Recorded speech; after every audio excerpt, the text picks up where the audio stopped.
Hi. So today is a new episode of the After Chapter, and my today's guest is Chandler Baker. She is the author of many young adult novels and the author of Whisper Network, which was a pick for Reese's book club.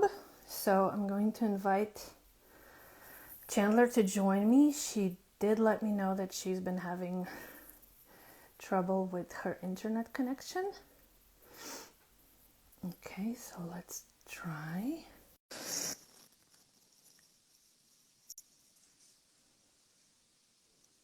So if you have any questions, you can send them in the comment section or in the little bubble with the question mark down below. Hi, Chandler. Hi. Oh wait, so do I need to send a request? Okay. No. Hi. Hi. This is my No, you're here. my first little live with situation. So Excellent. dealing Not with bad for a first technical time.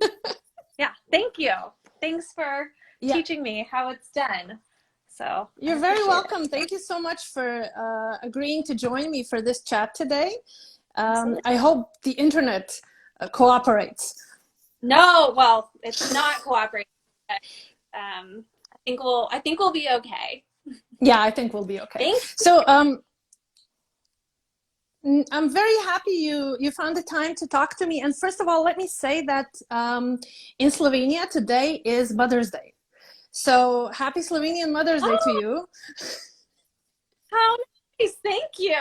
Thank you. Do you have Um, No, I don't have kids. I have a bunch of nieces and nephews whom I love to death, but no kids yet for me. And I was wondering, how do you find balancing everything? Work, motherhood, the lockdown situation. Yeah, I am very fortunate now that writing is my full-time job. So that has certainly helped tremendously in balancing it. I mean, I am thankful that I have childcare right now, on most days that without that, I don't know how I would get anything done. But before I was a full-time writer, I was a full-time lawyer and writing and had one child. And looking back on that time, I mean, it was just wild. I feel like I was so crazy about conserving my time, and I would drive to work, like in silence. I would make myself do silent commutes so that I had time to think about my writing.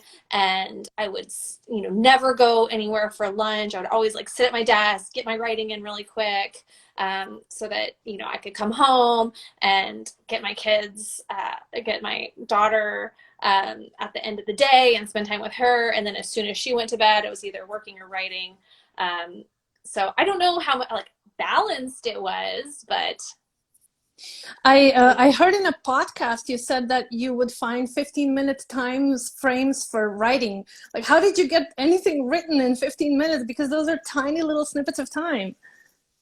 yeah, I mean, I think the real secret is like sort of doing that thinking time when you have thinking time. So that was kind of part of my strategy around doing my commute in silence. And I would think about what I needed to write so that when I actually had those 15 minutes where I could turn off my email and not look at anything, then I could really take advantage and make the most of that time. So if I was working really hard, maybe I could get 200 words done in 15 minutes. And honestly, that's really still the way I work. So the only thing, I think the biggest change since writing full time is that my sprints, what I call them, my writing sprints, are now 30 minutes instead of 15 minutes. Oh, that's progress. I know, really. But honestly, it's really hard. Like, writing is brain intensive work, and to try to write for me much longer than that will break my brain. So I like having those short bursts of focus, and I've still found it helpful even now. Yeah, you are actually the third lawyer in this series of these author interviews, which is very fascinating. Do you think there's a correlation to, the legal world, the intricate legal world, and the world of stories? Um, my guess is that the correlation is that lawyers are often readers. I feel like when people are choosing between very conventional career paths, often they're like, I'll be a lawyer or I'll be a doctor. And lawyers, in my experience, are maybe less of like number science people and more word people. You have to do a lot of reading as a lawyer, you have to be a fast reader. So I think that translates. And there's a lot of unhappy lawyers that want a way out. So that's it too. It all comes together. Yes, exactly. I've gotten quite a few questions from your readers who were wondering how come you delved into YA? Like, where did this affinity for young adult writing come to you? Because if I read correctly, you were writing in college, right off college, and that was the time when you felt you were connecting to that world more, right? Yeah, I started as a YA writer, and I think because I started, seriously writing when I was about a junior in college, I was just much closer to being a young adult myself. It was sort of during the renaissance of YA literature. There was amazing authors coming out like John Green and Lauren Oliver and Gail Forman, and so it felt really natural that that's kind of where I gravitated towards. And I mean, I just loved reading YA books. And, now I'm in my 30s. And when I came up with the idea for Whisper Network, which I know you translated, I was in a book club and we were talking more about like women's fiction and adult thrillers. And so it felt like at that point in my life, I was very steeped and marinated in those books. And that's just kind of the idea that bubbled out. But I'm writing YA again, and I'm loving getting back to it a little bit. So I feel like I have room in my heart for both. That's very sweet, actually. But were you always someone who loved books and loved, reading? I'm guessing. Was writing something that you sort of always thought you would do, or was it something that surprised you? Definitely surprised me. I was always a reader. I really loved books. I definitely do not think I understood that being an author was a job that I could have. And I was not somebody that was writing stories like all through high school or middle school or anything Hmm. like that. I really didn't start even trying until college, and then it was kind of just on a lark. And as I started to learn more about how you actually got published, then I became kind of obsessed with it. Um, so it definitely surprised me. It felt like a very risky career, and one that I wasn't really willing to jump into with both feet. I was very much on the path to becoming a lawyer.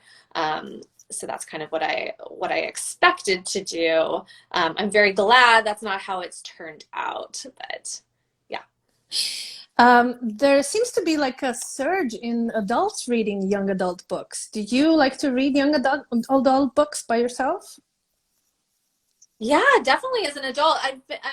I've read fewer recently, but I mean, I probably read a good amount of young adult books, but definitely in my late 20s, I would say my reading was like probably more than 50% young adult. Um, they're really good. I mean, like I'll read wherever the good books are, and if they are Yeah. about teen protagonists, that's fine with me. So it's really just whatever people are recommending to me or that sounds really good. So yeah, Yeah. I don't know. Yeah. How did Okay. you translate? Sorry. How did you get into translating books? I'm so curious. Oh, I actually started writing for different kind of magazines when I was 15. I started writing for like some of the biggest magazines in the country. Like I literally dove into the big fish in the beginning. And then I Mm-hmm. was studying a lot of about language, a lot about, words. I had a lot of international environment around me. So that's just kind of what happened very naturally for me. Okay, very cool. Yeah. Yeah, I always say that I'm kind of in the business of word sorcery, if you know what I mean. Ah, absolutely. That's a huge job. Gosh, we have to Yeah. trust translators. So thank you Yeah. Thank for you so much for for writing the books that we can translate. But I got a question. I'm going to read it now because I know that you used to say that you shy away from political discussions, and then it seems that, Whisper Network kind of in itself is not very political, but it had a lot to do with the climate of the time and the time that was preceding the novel. And someone asked if you have had any experiences that have prompted you to write about that. Because, as we know, every woman basically at some point in the day has that experience. yeah. Yes, I do shy away from like discussions of politics often. Um, but certainly gender politics is very much like my purview in my writing. And I feel most comfortable talking about it in writing. For what prompted the book, I mean, absolutely. Like, I have had so many experiences as a young lawyer. I talk about in the author's note an experience I had as a summer associate and intern, basically at my law firm, where I was getting a lot of unwanted attention from a male partner. And a woman sort of stepped in and handled the situation with a lot of grace and social skill that I didn't have at the time, and I was so grateful to her for helping me navigate those waters. Absolutely, there's casual sexism at every level in the workplace, and I have not been immune to that at all. But definitely one thing is, I just felt that during the Me Too movement, there seemed to be this sense from people that all women had to do was, say that someone sexually harassed them, and the perpetrator's career would be canceled, that they would be done for. And that's what it was kind of seeming like, at least in Hollywood at the time. But talking to my female friends that were lawyers, and we really felt like the reality was very different. There was a lot of calculus that would go into whether or not you would want to speak up about a situation. And we just did not, we personally would have avoided coming forward as much as possible. And we did not feel like it was as simple as just bringing a claim to HR or something like that. Mm-hmm. So I wanted to show that I thought it was still a person, that it was still more complicated than we were being led to believe in the media. Yeah, I'm going to read one quote that all stood out for me. We knew we shouldn't be ashamed. We weren't ashamed. We were grown-ass women, which is obviously why we paraded to the restrooms with tampons secretly stuffed into our cardigan sleeves, as though we were spies delivering encrypted information. We pretended that all of this was a myth, that we had neither fallopian tubes, nor menstrual cycles, nor breasts, nor moods, nor children. And then we took it as a compliment when one of the men in the office told us we had balls. So tell us again how this wasn't a man's world. Did you feel angry writing this book at any point? Um, I felt a sense of catharsis, I think, more than anger. Like, I really tried to be as specific as I could about how I felt. And I think these are thoughts that a lot of women have floating around sort of in the ether. And I felt very much that my job was just to actually lend the vocabulary and give words to help women formulate those thoughts that they were already having, and just make them feel seen. So more than anger, I definitely felt catharsis. Yeah, yeah, definitely. A few of the readers have asked, like with many exclamation points and question marks, if you ever talk to your friends about these topics, did you ever feel afraid because you have used an environment that was similar to the one that you were working in? You used it in the book. So were you ever afraid of did you have any qualms about getting any negative feedback or, you know, anything like that? Yeah, absolutely. So yes, these are definitely issues that I talk to my friends about.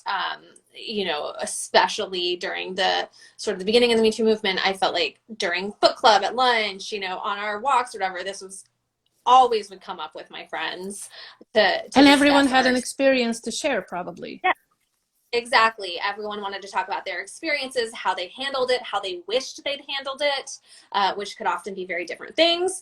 Yeah. Having those conversations all the time. Yes, when I wrote the book, I was working full time at my law firm. My husband works full time at my law firm. So these were real conversations about how to discuss the issues that we were discussing, which are sensitive. I guess that came down to two things for me. One, um, the book is not about my law firm, but also, and so there's that. I also don't think that what happens in my workplace is worse than what happens in any other workplace. Like, I feel like it was Yeah. kind of the low hum, bad behavior by a few individuals that you could find in almost any workplace. So I didn't feel that I was trying to claim that this was like some extraordinary behavior. The point was that it's actually pervasive. Um, and two, I just really tried to come down on the side of the saying of the thing is not the problem. It's the fact that it's happening. So if I'm pointing out a problem, I am not the problem. The problem is the problem. So I was like, if anybody comes and talks to me, if I get any blowback from it, then that is what I'm going to say. Like, change the issue. I don't need to change the fact that I'm pointing it out. You can change the class. So Yeah. that's really how I've tried to approach it. Yeah. There's another quote that reminds me of what you just said. Let me just find it. How did we know when behavior was inappropriate? We just did. Any woman over the age of 14 probably did. Believe it or not, we didn't want to be offended. We weren't sitting around twiddling our thumbs waiting for someone to show up and offend us so that we could have something to do that day. In fact, we made dozens of excuses not to be. So I think that really shows how buried this is or was. At least now it's getting a little better, but how buried this was inside all of us. Like, do you think that there is an option to change this pattern where because there's also a quote in the book about whose secrets are we actually hiding? Like, whose secrets are we keeping? Mm-hmm. Are these secrets, the secrets that we're keeping because we're embarrassed, or are we keeping their secrets? Yeah. Yeah, I mean, like with the quote, I think that has been part of the sort of backlash of the Me Too movement that I didn't even know would sort of materialize, which was sort of the criticism that women are so that men could do something that they don't even know is wrong, and somebody could accuse them, their life is over. There was we were just sitting around it.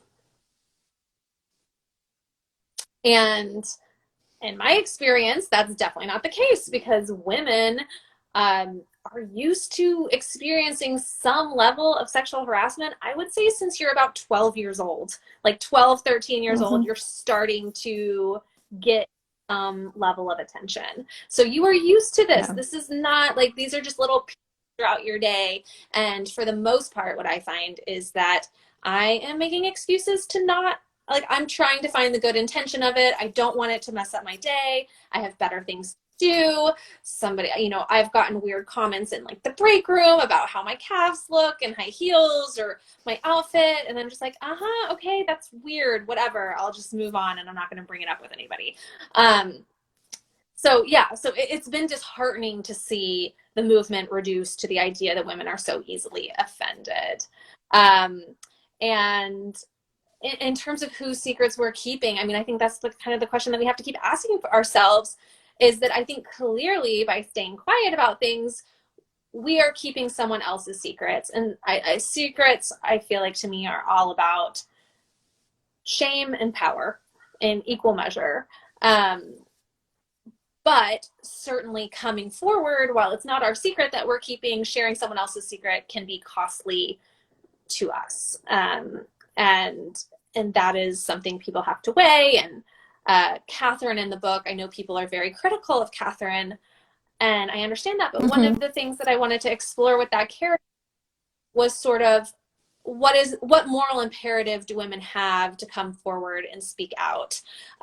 Because the fact that the moral imperative is the onus is placed on women to be the ones to come forward and change the system is in itself problematic, because certainly not everyone is safe to do so, and not everyone is financially secure enough to do so, and those are in themselves. So to me, it's hard to judge someone like Catherine, who is looking out for herself and for her career. And she makes a terrible decision, but we have to give grace to that too, I think. Yeah, that's what I really liked about this book. I found it very interesting that you gathered women of very different backgrounds and very different characters, including some characters that are not actually very likable when it all boils down to it. There's a couple of women that are downright annoying or something, was that important to you? It was very important to me to show that there's not going to be perfect ambassadors of the movement. We can't wait around for somebody that is like perfectly pristine and say you have to have never screwed up yourself. Like if you have screwed up, well, then you can't be sexually harassed. No, of course not. I think the reality of these situations is that they're often really messy. Women do feel a sense of complicity. They do wonder if they've invited predatory behavior in some way. And it's that feeling of complicity that often keeps them from placing the responsibility on the bad actor. So yes, it was important to me. I don't think that to be sexually harassed, women have to be likable, and to speak up about it, they certainly are likable. And I wanted to show the messiness of the situation and make readers be okay with it. Yeah, totally. Georgina asked, I'm just going to read it out.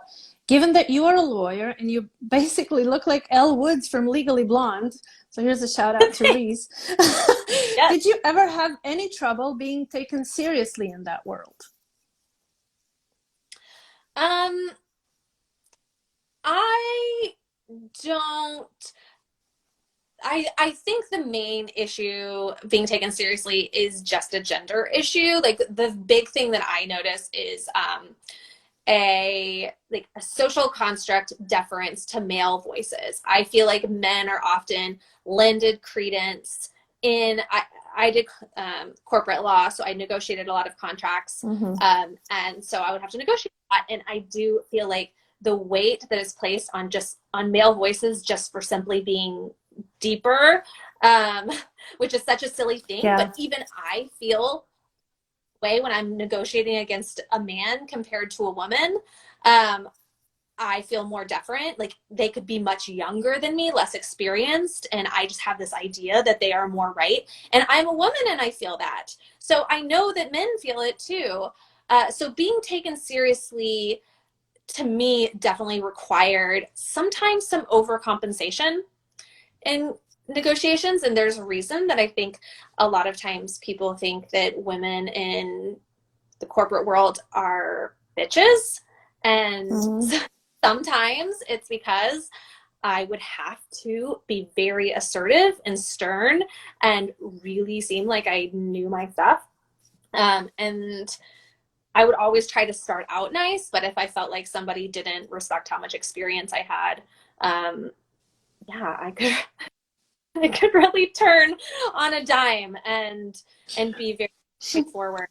But the thing that frustrated me about myself was I felt like for me to get to that point where I was comfortable, like really being very straightforward, very blunt, and somewhat aggressive, like I had to have so much experience built up. Like it was when I was practicing, 8-9 years doing the same thing. I was like, oh yeah, no, I know my stuff. Whereas I think that men reach that point much sooner. Like I would see Yeah. first year men being like, I know this stuff.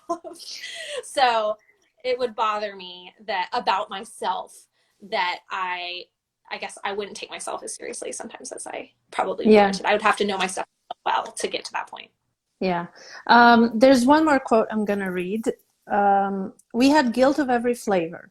We had working mom guilt, childless guilt, guilt because we'd turned down a social obligation, guilt because we'd accepted an invitation we knew we didn't have time for, guilt for turning away work and for not turning it down when we felt we were already being taken advantage of.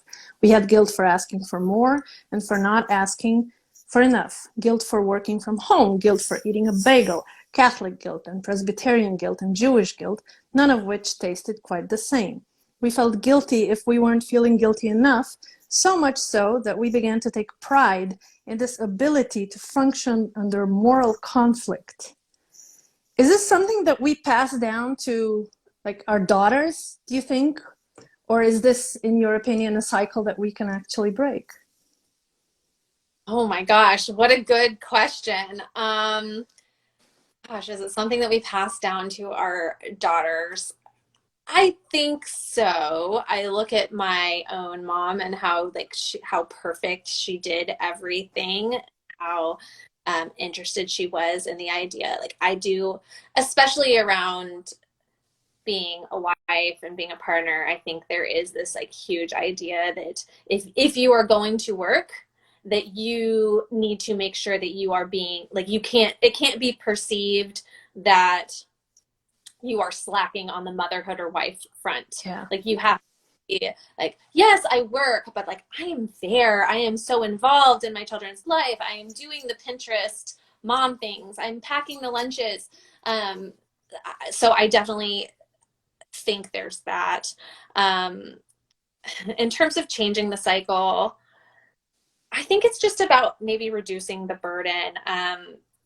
Maybe just because it's like a thought on my mind right now. My next book is called The Husbands. It comes out in June, and it's about the division of domestic labor and how incredibly unequal it still is in women's home lives and how that impacts their work life. So I think that it might be different where you live, but here, paternity leave is Mm-hmm. not really too much of a thing. I think starting to get things like paternity leave that removes the feeling of women being the default parent Mm-hmm. and the default household provider or caregiver or whatever it is in people's family structures that adds to this feeling of guilt on failing on all fronts. I think reducing that burden would really help break that cycle because we'd be handing at least part of it over to our male counterparts, and that trickles down to even it helps women that are not partnered and are not that don't have kids, aren't mothers, because it just changes how everyone is interacting in the workplace. How is the division of household work in your household? Um, well, obviously it's a huge topic of conversation because I write about it, and that has certainly opened a lot of things. I have a 1-year-old, in addition to my 5.5-year-old. I think that there is a recalibration of household chores with every new baby. Mm. It's just like it's a time that is just naturally stressful as everyone finds their new groove. So it's certainly a work in progress. And both of us, just finding like what works the best for us. But we're definitely getting there a lot better. Like we went through this with my daughter, and I'm feeling the growing pains. We're both feeling the growing pains, and it'll settle. I know that it gets better. It's always good to know that there is a light at the end of the tunnel and it's not the train. Exactly. We're Yeah. getting Yeah. Okay, so you've mentioned a little bit about your writing routine, of 30 minutes now. What can you tell me about your daily writing routine? Do you have like a number of words you like to get down, or a number of minutes, hours that you like to do? How do you write? Yeah, I mean, it changes, but so right now I've just started like drafting a new book, which is I consider sort of the bread and butter of my job. And I really like when I get to do that part of it, because there's a lot of other things about being a writer that go into it, and you can get really sort of nickel and dimed on administrative stuff. So I would say in the morning I usually spend about like an hour on just administrative things, responding to emails, flap copy, articles that I need to look at, those kind of things, and try to be really writing by about 10. Mm-hmm. My preference is to work according to time and to judge myself according to time. So if I can get 4 hours of super focused writing, that's Mm-hmm. great. That's like a really good day for me. And that will be done in 30-minute blocks. And around that time, I might be reading or, doing other things. But I like to judge more in terms of time than word count, but sometimes if you really need to get things done, you have to pay attention to word count. So right now I'm really trying to get 1,500 words a day at the moment. I will try to build up to 2,000 when I'm closer, like when I'm a little bit further along and more in the groove. But yes, it's always it's just always a struggle to get myself to get my work done in an appropriate amount of time, because you can like stretch Yeah. the same amount of work all day rather than have time to do things that I should do, like exercise and all those things. So I'm trying to get better about just getting my work done, and then I can have time to get like life stuff done during. Yeah, I remember that Susan Elizabeth Phillips told me that she has like a timer, and Mm-hmm. she has like a certain amount of hours. And if Yeah. there's a phone call, if there's a postman at the door, she just presses pause and then continues when she comes back. Because otherwise, 4 hours can be like 2 active hours.